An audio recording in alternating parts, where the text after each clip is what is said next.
Swatch number 61, being a wool crepe, is made with 100% wool.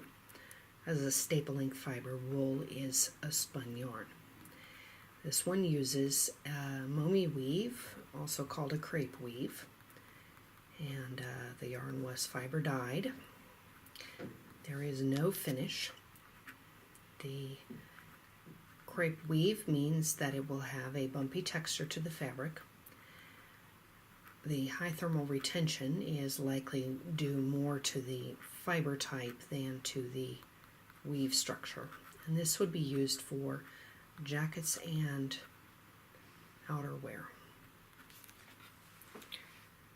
And as we look at the swatch, we can see that this bumpiness on the surface of the fabric is in fact due to a very irregular weave. Although when we look at these spun yarns, and just a reminder, spun yarns means that if we unspin them, we can pull them apart and see lots of little fiber ends. These spun yarns do not necessarily have a high twist to them, right? Although those do seem to be pretty crepe twisted yarns. But the bumpiness in the surface is being created by the weave structure rather than the yarn.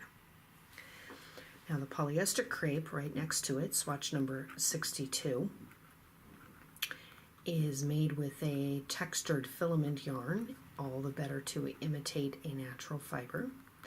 It's also the momi crepe weave, and it was piece dyed. It is not an example of a finish.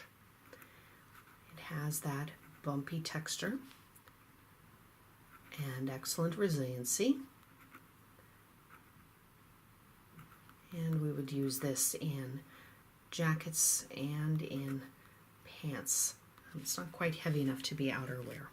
So you can see that it is in fact very similar to the one that we just looked at, perhaps a bit more lustrous, but there is the highly irregular weave which is characteristic of a momi weave.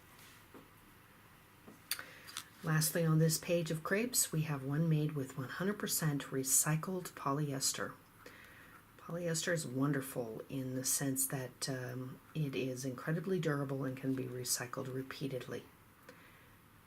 This is a textured filament. And again, the momi, or also known as crepe weave. This one was piece dyed. There is no finish. Again, the bumpy texture and excellent resiliency.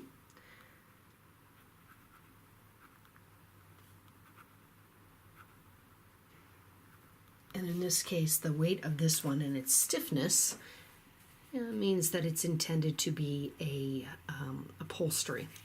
And just to confirm, even though the yarn is textured, when we look at it very closely, we can see that there aren't any loose fiber ends, and no matter how we twist or untwist it, we can't break the yarn apart.